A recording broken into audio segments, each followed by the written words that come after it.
The Alfa Romeo Stelvio is a 5-seater SUV built like a sports saloon that's sole purpose is to revitalize a brand and perhaps even a nation. It's very difficult to think of an Italy without the Alfa Romeo brand. I love the Stelvio because it answers to no one. It's an SUV, it's 2 boxes, like every other one out there, but it looks like nothing else.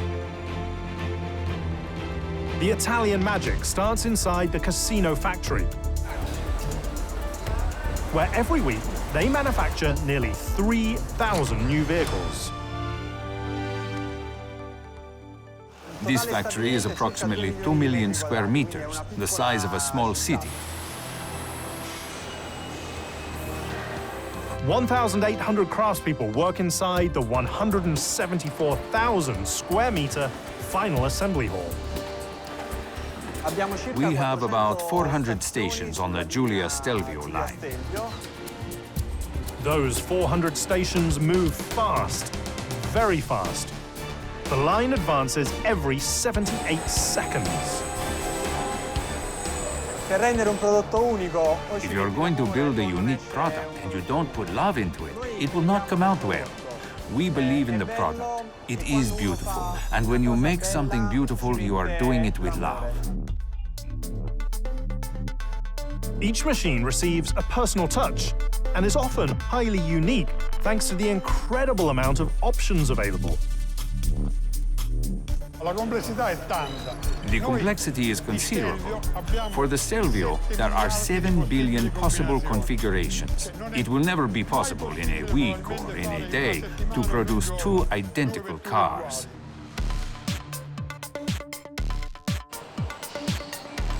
The build commences when bare painted bodies enter the final assembly hall. This is the first station in assembly. The vehicles arrive from the paint shop, where the bodies are painted. The initial step is to remove the doors so craftspeople can get in and out of the machine easily. In Trim 1, we assemble all of the parts that are not necessarily visible to the client.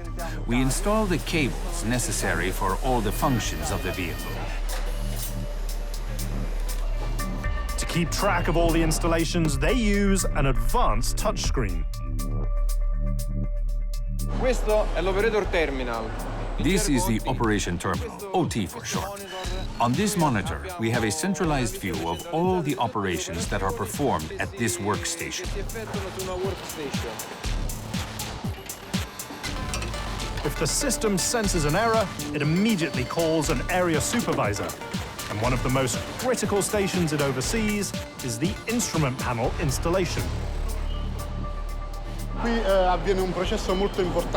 This is a very important process because it is the first significant step in the transformation of the vehicle.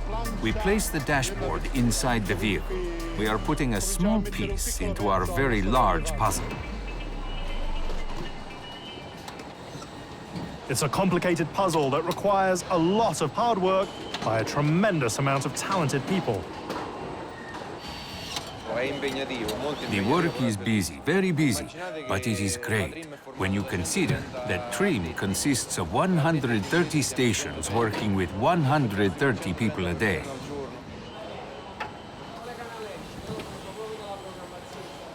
To stay on schedule, they attach part carts to the vehicles. This is informally known as a dolly, and all the parts are placed on it. The worker has all the parts at their disposal within easy reach. The parts installed on the trim line may not be obvious, but the passion certainly is.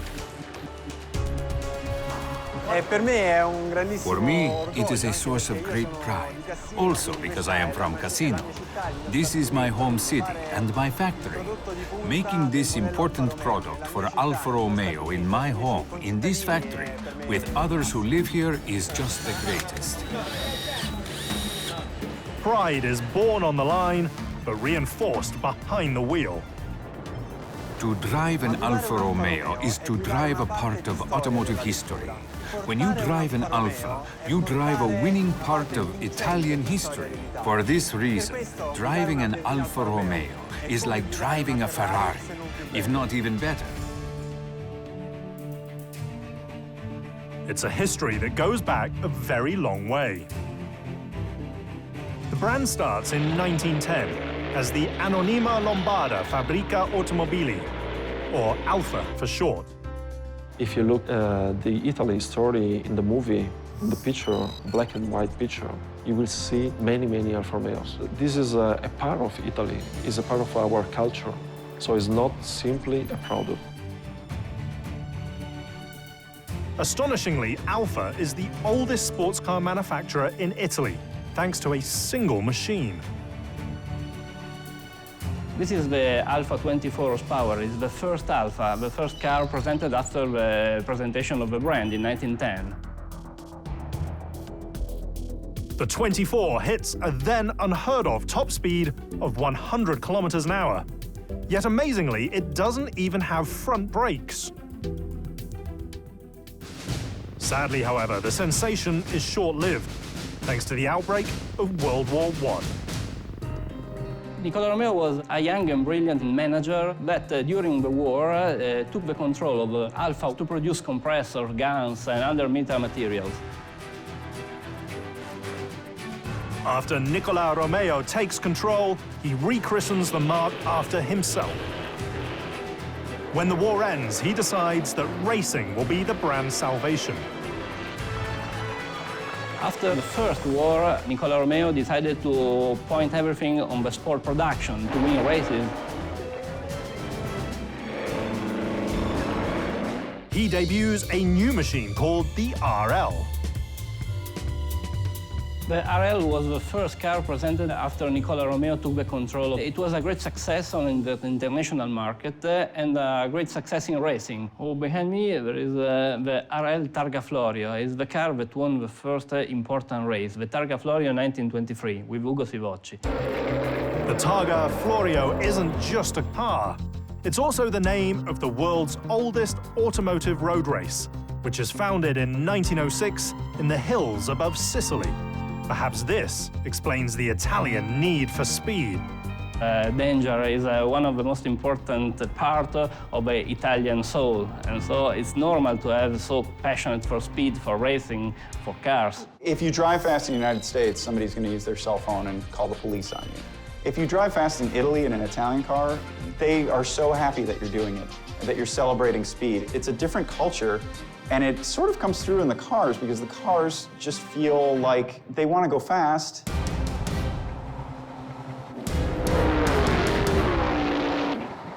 The initial win plants a very successful racing seed.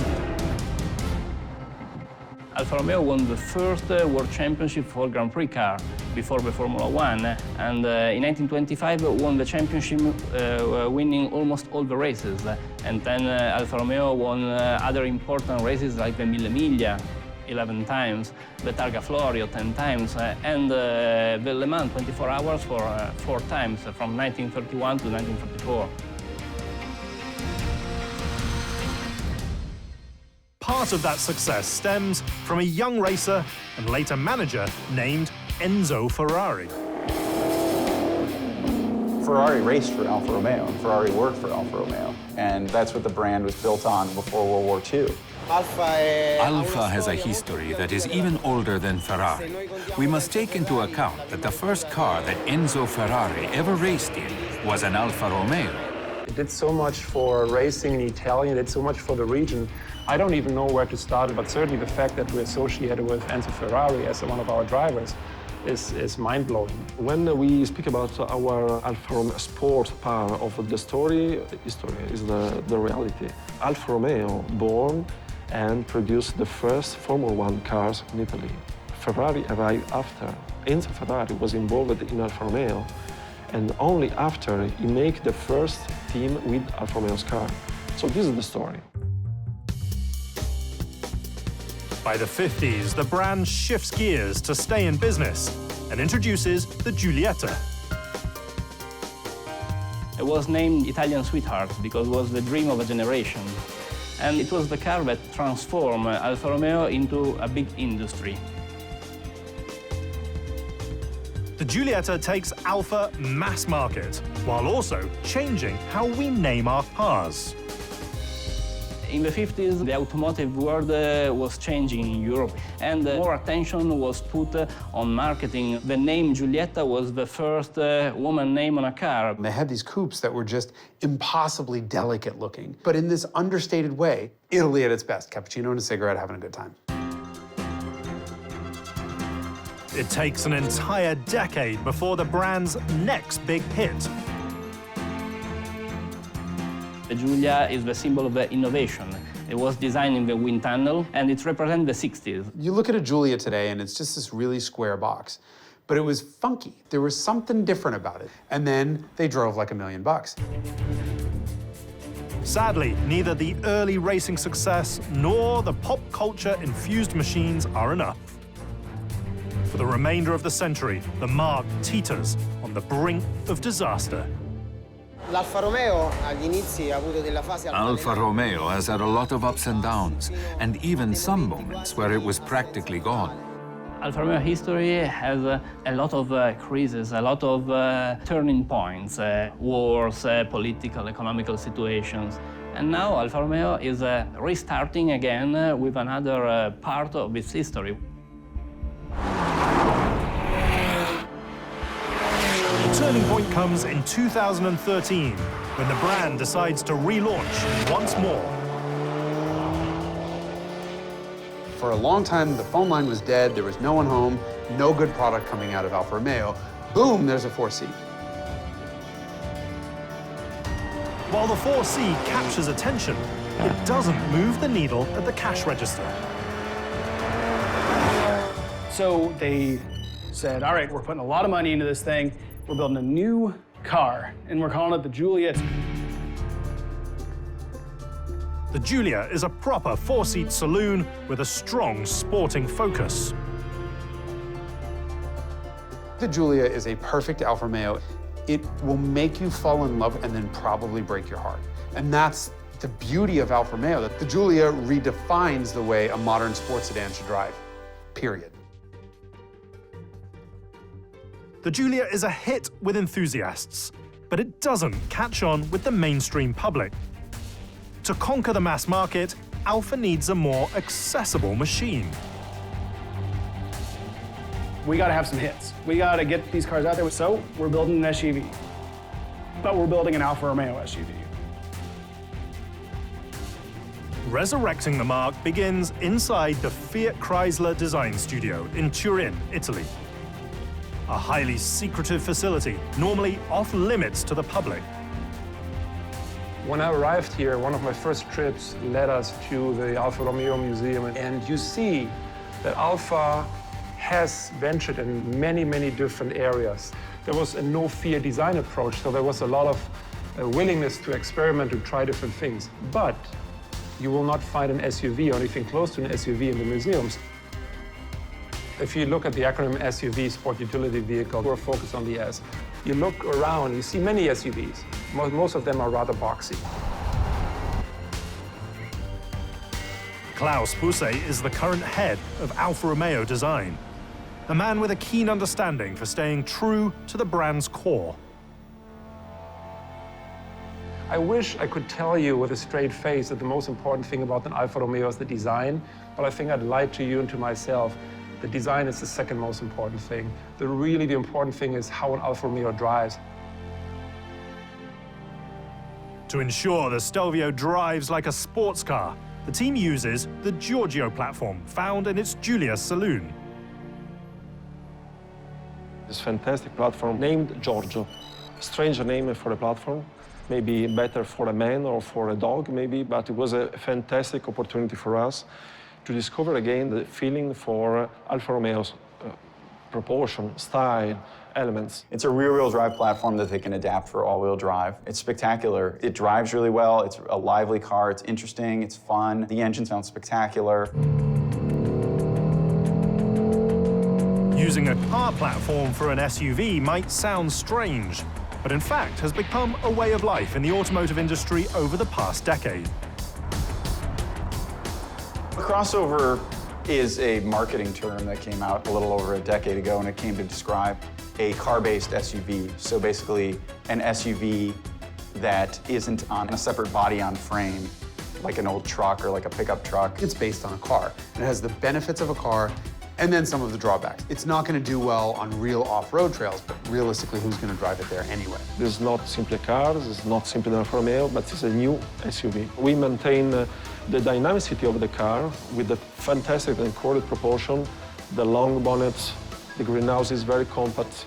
And what happened in the back is simply unique, looking this category of car. While the design team focuses on the exterior, it's up to engineers to ensure that the Stelvio actually drives like an Alfa. To do that, they need a little bit of magic and some virtual asphalt.